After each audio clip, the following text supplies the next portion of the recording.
Capture life's moments like never before with Rockbrook Camera, Nebraska and Western Iowa's premier camera store since 1975. Rockbrook Camera is not just about selling you a camera. It's about helping you become a real photographer, recording your life and sharing it with others. Today's cameras are faster, easier to use, capable of shooting stunning video, and with film photography making a comeback, there's never been a better time to dive into the world of photography. Rockbrook Camera goes as fast or as slow as you want to go. You can try before you buy with camera rentals, or give that older generation camera in the used department a whole new journey. Find Rockbrook Camera, 1 block south of 168th and West Center in Omaha, 70th and Pioneers in Lincoln, and at rockbrookcamera.com. That's rockbrookcamera.com. Discover or rediscover your love of photography today at Rockbrook Camera. Great photography begins here. In today's economy, cash flow is tight, and families are held captive to high interest rate credit card debt. Churchill Mortgage can restructure your current mortgage and significantly reduce these problems. Get a free analysis and learn how to eliminate credit card interest rates, lower bills, and start taking control of your budget. Get started at churchillmortgage.com. This is a paid advertisement. NMLS ID 1591. NMLSconsumeraccess.org. Equal housing lender. 1749 Mallory Lane, Suite 100, Brentwood, Tennessee 37027. This episode from the life of Sherlock Holmes will be transmitted to our men and women overseas by shortwave and through the worldwide facilities of the Armed Forces Radio Service. Country Wine brings you Basil Rathbone and Nigel Bruce in the new adventures of Sherlock Holmes.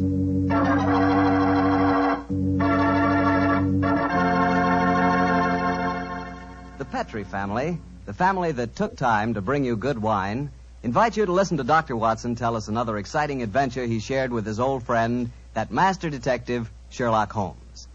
And I'd like to tell you about something Dr. Watson shared with me the other night, some Petrie California sherry. Did you ever have a glass of Petrie sherry before dinner? Well, that's a swell time for it, because Petrie sherry is the best beginning a good meal ever had. What a wine. You don't have to serve it in fancy wine glasses either, not Petrie sherry. That wine would taste wonderful if you drank it out of a water glass. You can just taste those sun-ripened grapes. And incidentally, if you like your sherry dry, not sweet, then just do what I do. Ask for Petrie Pale Dry Sherry. It's a good idea to always have a bottle of Petrie sherry in the house, because it's just the thing to serve when company catches you unprepared. And believe me, you can serve that Petrie sherry proudly, because it's a fact that the name Petrie is the proudest name in the history of American wines.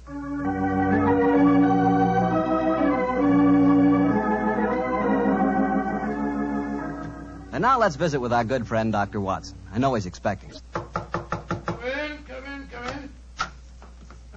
Good evening, Mr. Bartell. Evening, Doctor. Oh, you have the old black tin dispatch box out again, I see. Yes, my boy. I've just been refreshing my memory on one or two points in connection with tonight's story. Draw up a chair. Thanks.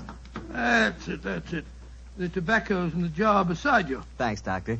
I'm particularly excited about hearing your story tonight.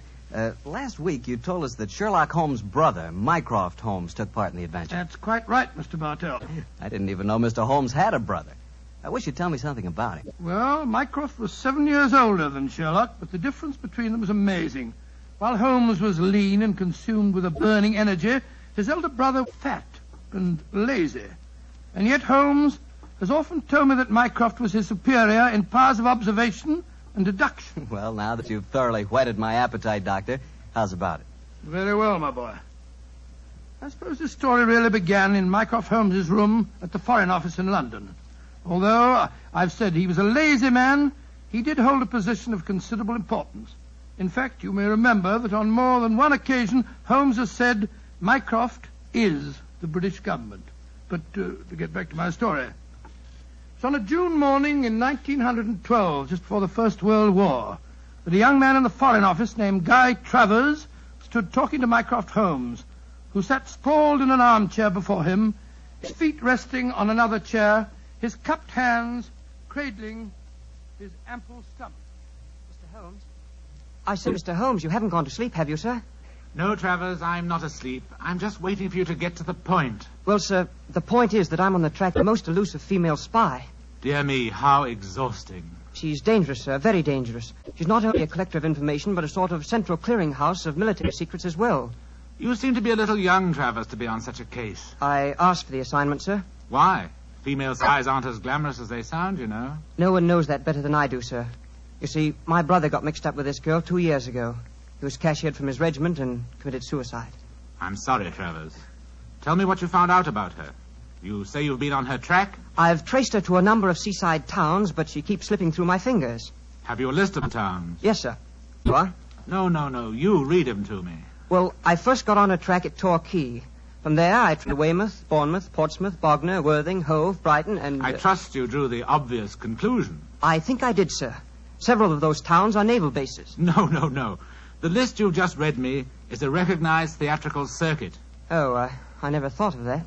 The simplest way to track down your spy is to find whether she was appearing in either a play or variety act in all of the towns on the dates covered by your inquiries. Yes, Mr. Holmes, I'll do that at once, and I'll report back to you. Oh, very must. Close the door quietly, won't you? I'm confoundedly sleepy.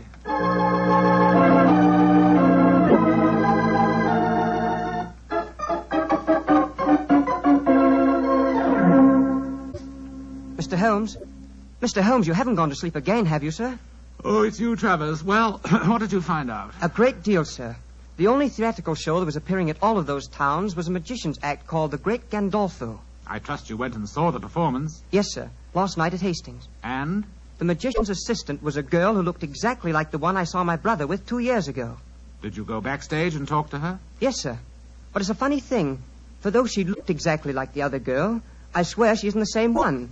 This girl seemed utterly charming and sincere when she told me she'd never heard of my brother. That's the danger of putting you young fellas on a case of this kind. A beautiful woman and a good actress can fool you 9 times out of 10. What's your next move, Travers? Well, sir, I was hoping perhaps you might come down with me and see the act. It's playing at Eastbourne tomorrow. It's not very far, sir.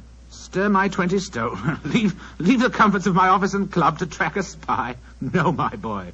However, your mention of Eastbourne gives me an idea. Yes, sir? My young brother Sherlock is living on a bee farm a few miles outside Eastbourne. He might help you. He's a great detective, isn't he, sir? I have never regarded him as one, though I will admit that for a man with such a shocking excess of physical energy, he possesses a relatively superior mind. Yes, go and ask Sherlock. Thank you, sir, I will. Tell him that if he can't solve the case, I'll do it for him, and without London.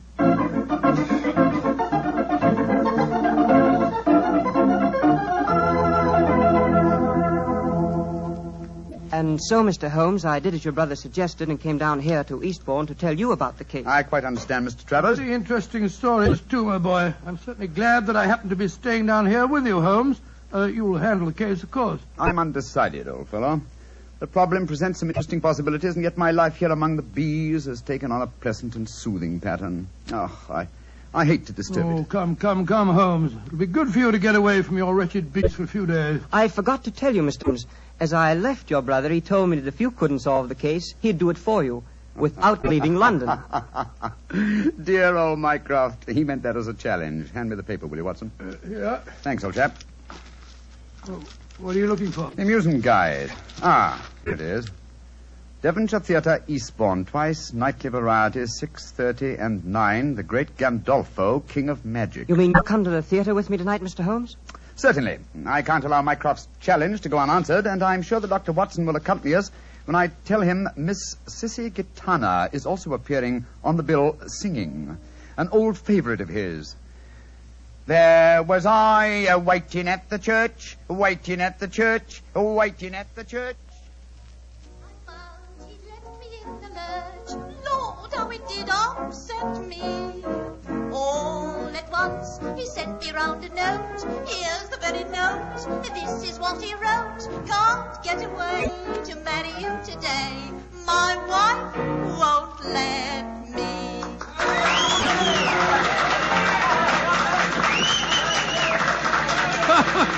That's a most entertaining woman, Sissy Gitana.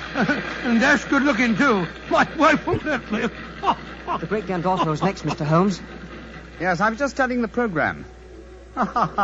He's not exactly modest in his claims. The Great Gandolfo, the world-staggering illusionist. presenting the sealing cabinet mystery, assisted by Miss Florine Lesueur. Oh, dear me, how very florid. I must say I love this old music hall flavor. I remember going to the Palace Theatre a few years ago to see a perfectly charming girl who wore a white dress that made her look like a little white rabbit. That dress did look frightfully becoming, I must say. I sent my card round the stage door with some flowers, of course, but to my amazement... It's a fascinating story, old fellow, but I'm afraid you'll have to finish it later. The curtain's going up. There he is. That's the great Gandolfo. By George, this assistant's very attractive, isn't she? Listen. Ladies and gentlemen, it gives me great pleasure to be here before you tonight. I may say that the sealing cabinet mystery that I am about to present has entertained and perplexed half a dozen of the crown kings of Europe, together with their queens. Go on, don't talk so much. Get on with the trick. And I may say I'm hoping that you, ladies and gentlemen, will give me the same courtesy and attention that was given me by the royalty I have just mentioned. Now, before I present my illusion, I should like to ask for 2 volunteers from the audience who will come up here beside me on the stage so that I may be watched. Two volunteers, please. Wait for us here, Mr. Travers. Very well, Mr. Holmes. Come on, Watson. You mean that we're going up on the stage? Yes, it's a wonderful opportunity. Do I see 2 gentlemen rising? Splendid. 2 gentlemen are coming up from the audience. 2 gentlemen that I have never seen before. Watch the step, please. That's it. Over the footlights and onto the stage. That's right. And now, sir, have you ever seen me before? Never. And you, sir? Don't be afraid to speak up, sir. No, I haven't. Miss Lesueur, please see that the gentlemen are seated. I thank you. Now, ladies and gentlemen, I want you to watch me closely. You will observe that there is a wooden cabinet on the stage. There is also another cabinet of the same shape and size hanging high above me, which you can all see. A glass of water, please, Miss Lesueur. Oh, go on. Put a sock in it. What did you say, sir? You heard you ain't got cloth ears. We will dispense with the glass of water. Now, my assistant, Miss Florine Lesueur, will step into this cabinet on the stage. I want you 2 gentlemen to watch very closely. Miss Lesueur is now lying inside the cabinet, is she not? Yes, she is. Very well. I close the lid. So, I lock it with these bolts. And now, I ask one of you gentlemen to attach this padlock to the box. You, sir, will you oblige me? Very well. I thank you. And now, ladies and gentlemen, before your eyes you have seen Miss Lesueur enter a cabinet on this stage. A cabinet that has been bolted and padlocked. You can still see the duplicate cabinet hanging above me by an attachment of wires and pulleys. I now count a 1, a 2, a 3, and fire this revolver at the cabinet above me. Now, if you 2 gentlemen will kindly help me, we will lower the ceiling cabinet to the stage.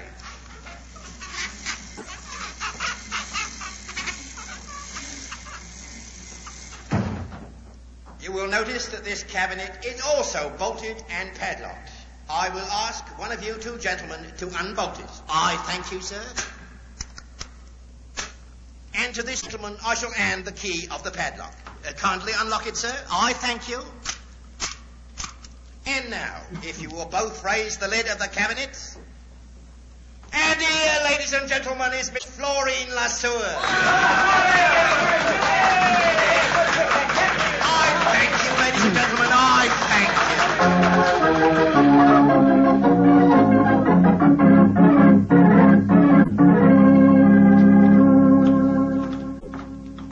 Oh, why did we have to leave, Holmes? I was having a wonderful time. I'm sorry to drag you away, Watson, but there's work to be done. Mr. Holmes, if you want to go backstage, I'll introduce you to Miss Lesueur. Oh, that's a splendid idea. Before we do that, Mr. Travers, there's one important fact I want to know. What is it, sir? I presume you have a dossier of the available facts concerning this spy? Yes, sir. Everything that we've been able to find out. Among that evidence, do you by any chance have any fingerprint records? Yes, sir, I do. Splendid. Then let's go at once to the nearest police station and compare the fingerprints on this glass with those in your possession. Where did you get that glass, Holmes? You remember that Miss Lesueur, before she entered that cabinet on the stage, handed Gandolfo a glass of water. You mean that's the glass? Why else should I be carrying a drinking glass with me, old chap? Very neat, Mr. Holmes, and right under the nose of a magician, too. Well, I'm not exactly inept at the practice of legerdemain myself, Mr. Travers. Come on, let's have a talk with that local fingerprint expert, shall we?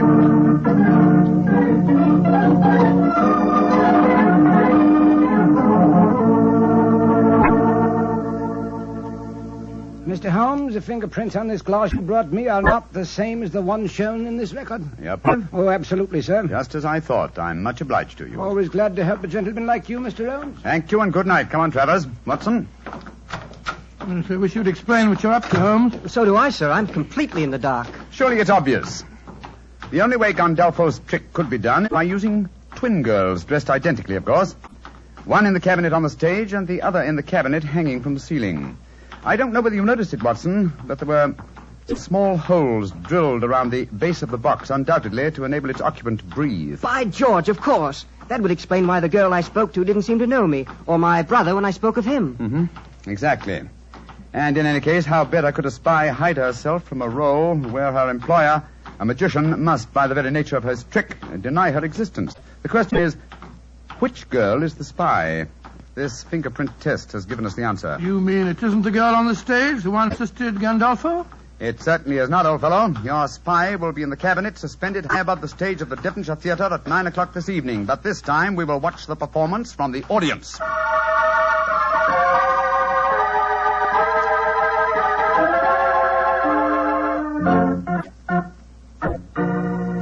Now, watch me closely, ladies and gentlemen. There is no deception. 1, 2, 3.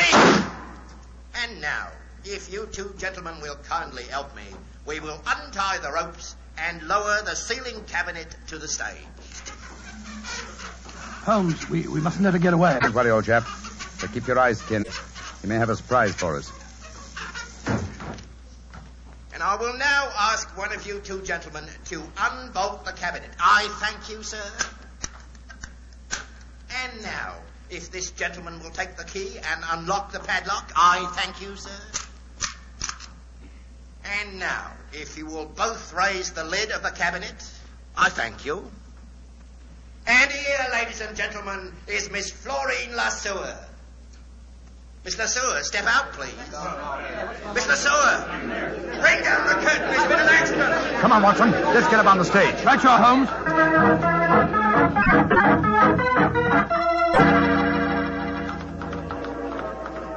What happened, sir? It's Miss Lesueur. She's been injured. I'm a doctor. Let me look at her. I'm afraid she's beyond the help of doctors, Watson. Look at that bullet wound in her head. She's been murdered.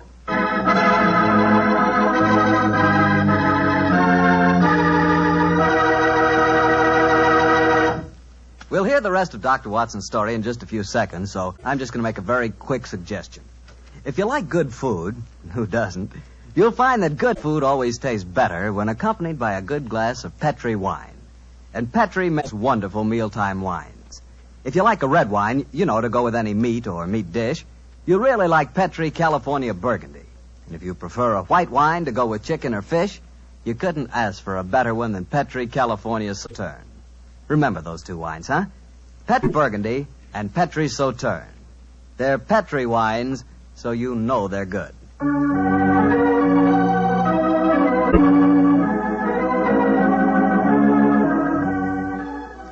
And now back to Dr. Watson and tonight's new Sherlock Holmes adventure, The Great Gandolfo. What happened next, Doctor?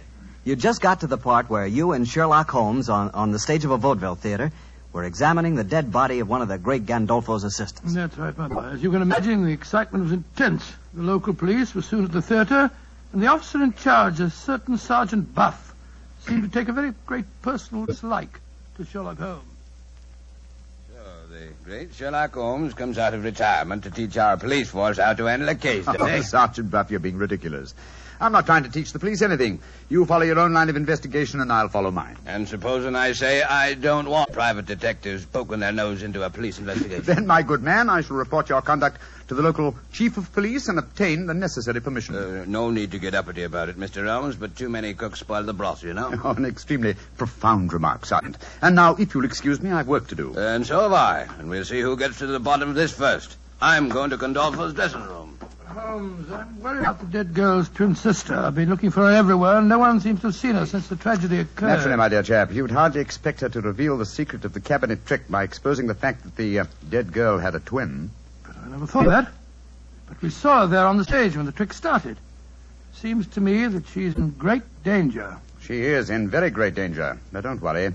I've taken the precaution of having her guarded. Oh? How, Holmes? I'll explain that to you later. In the meantime, we have to work fast. It appears that Sergeant Buff is out to try and show me up by solving the case first. That makes the second challenge I've received today.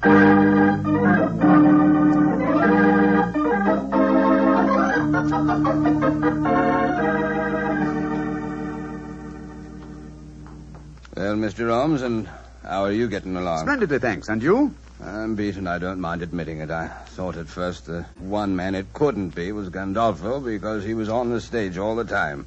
But then it seemed to me that he might have fired a live bullet when he shot at the box on the ceiling. The angle from the stage wouldn't coincide with the bullet hole in the bottom of the box, Sergeant.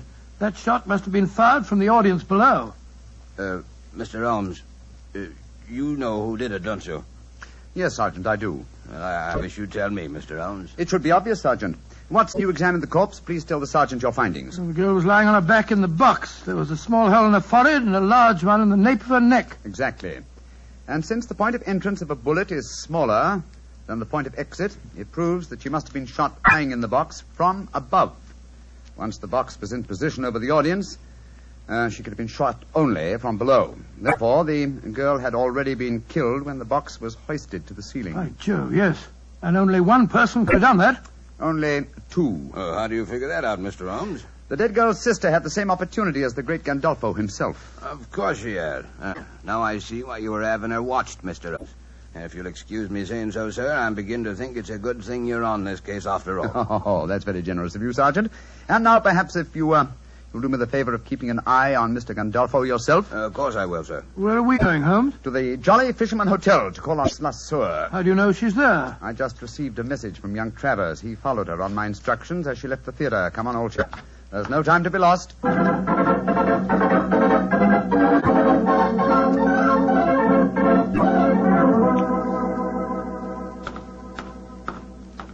Ah, there you are, Travers. Miss La Sueur is still here, I trust? Yes, Mr. Holmes. She's up in her room. I wonder if you'd mind asking her to come down and see me. I'm sure that we can talk privately in the lounge over there. Right you are, Mr. Holmes. I'll go and get her.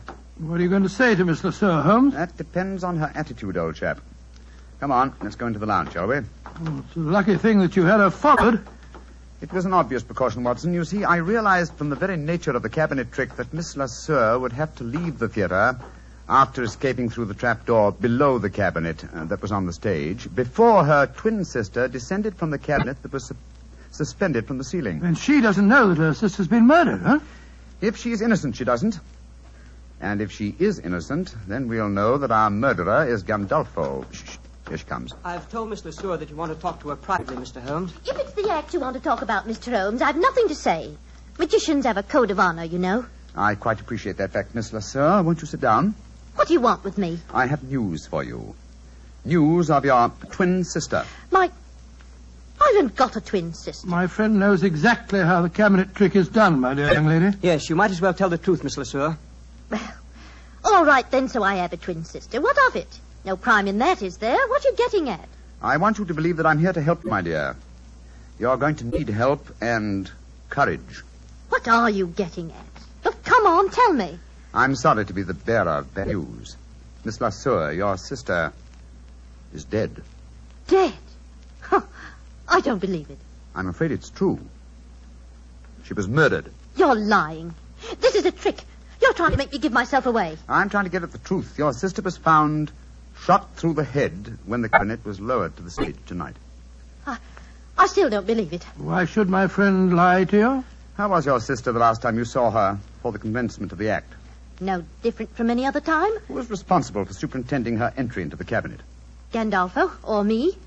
She used to go into it before the performance, when the stage was dark and deserted. Did you help her enter the box tonight? No. Gandolfo did. You knew, of course, of your sister's activities. How do you mean? That she was engaged in espionage. That's not true. Very well, Miss Le Sueur. You won't be honest with me. I'm afraid I'll have to turn you over to the police. I think you'll find their methods are a little more crude than mine, though. The police? Oh, no. No, don't do that, Mr. Holmes. All right, I'll tell you everything. Gandolfo's got me so frightened of him. I was lying to you. I knew that my sister was working for him. I tried to stop her, but she loved money. And Gandolfo gave her plenty of that. They had a row before the show tonight. She knew you were on the stage at the first performance, Mr. Holmes. Gandolfo had spotted you, too, because she was frightened. Said she knew you'd catch her, and she wanted to run away. Gandolfo told her that she had to appear tonight, and they were still arguing about it when they left the dressing room.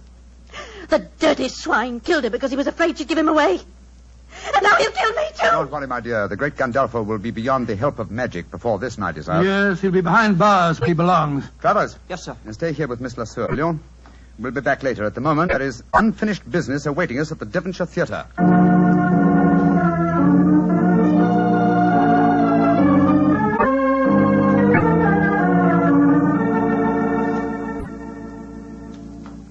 Well, Mr. Holmes, I can't tell you how grateful I am. Gandolfo's safely in prison thanks to you, and now you tells me you don't want no credit in the case. Oh, my dear Sergeant. I'm really a bee farmer, you know. In any case, I want to restore your faith in private detectives. The next time you meet one, I'm sure you won't be so unfriendly, shall I say?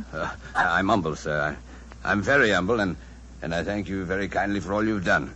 Oh, and by the way, Mr. Holmes, this telegram arrived for you at the theater while you were away, and here you are, sir. Oh, thank you, Sergeant Buck. No, sir, it's me that should be thanking you, sir. Who on earth knew that you were at the theater tonight? And we'll soon find out. Huh? What does it say, Holmes? It's from my brother, Mycroft. Mycroft? What's he got to say? Oh, really, it's quite humiliating.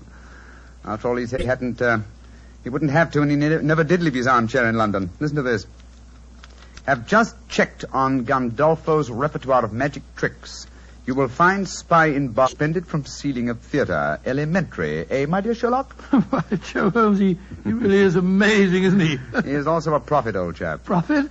How do you mean? Well, he indicates the handwriting on the wall. I'm past my prime. I'm too old for alert detection. It's back to me bee farm, old fellow. It's back to me bees.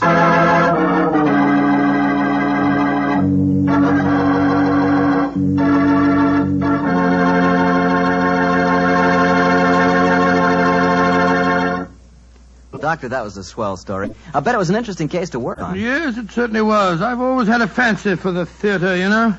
What you really mean, Doctor, is you always had an eye for a pretty girl. Mr. Bartell, you're a very blunt fellow. Why not? I must admit, I like to look at a pretty girl myself. You, Mr. Bartell? Why shouldn't I like to look at a pretty girl? Oh, go right ahead and look, my dear fellow. Go right ahead. You just sort of surprised me a bit, that's all. I never thought you gave a moment's consideration to anything but Petri wine. Now you're really pulling my leg. I must admit, I do talk a lot about Petri wine. After all, Doctor, it's worth talking about. What other wine has such tradition, such a story behind it? Petri wine is made by a family, the Petri family. They've owned and run their own business ever since its inception, back in the 1800s. The Petri family's been making good wine for generations, and they've been handing on down in the family from father to son, the fine art of turning luscious, sun-ripened grapes into fragrant, delicious wine. And that sure adds up to a lot of experience. You can just bet your last dollar that no matter what kind of wine you want, when you ask for a Petri wine, you're asking for good wine. Because Petri took time to bring you good wine. Well, Doctor, how's about giving us a clue to next week's Sherlock Holmes adventure? Well, now, next week, Mr. Bartell, I'm going to tell you a most unusual story that took place aboard a small steamship as it plowed through the stormy seas of the Indian Ocean. I call the adventure Murder by Moonlight. Oh, before I say good night, ladies and gentlemen, remember that on Saturday, October the 27th, the nation will observe Navy Day. This is your opportunity to thank your fleet for its magnificent contribution towards victory. Don't forget, will you?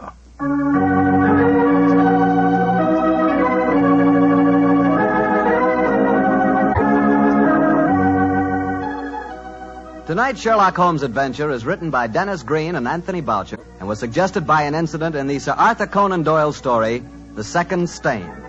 Mr. Rathbone appears through the courtesy of Metro-Goldwyn-Mayer and Mr. Bruce through the courtesy of Universal Pictures, where they are now starring in the Sherlock Holmes series.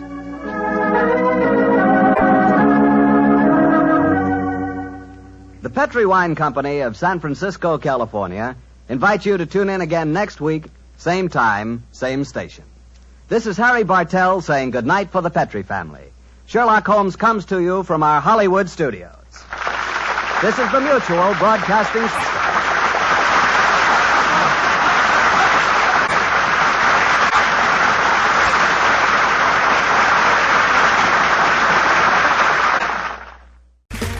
Okay, round two. Name something that's not boring. A laundry? Ooh, a book club. Computer solitaire, huh? Ah, oh, sorry, we were looking for Chumba Casino. That's right, ChumbaCasino.com has over 100 casino-style games. Join today and play for free for your chance to redeem some serious prizes. ChumbaCasino.com. No purchase necessary. Void where prohibited by law. 18+ terms and conditions apply. See website for details. With the Lucky Land Slots, you can get lucky just about anywhere. This is your captain speaking. We've got clear runway and the weather's fine, but we're just going to circle up here a while and get lucky. No, nothing like that. It's just these cash prizes add up quick. So I suggest you sit back, keep your tray table upright, and start getting lucky. Play for free at LuckyLandSlots.com. Are you feeling lucky? No purchase necessary. Void where prohibited by law. 18+ terms and conditions apply. See website for details.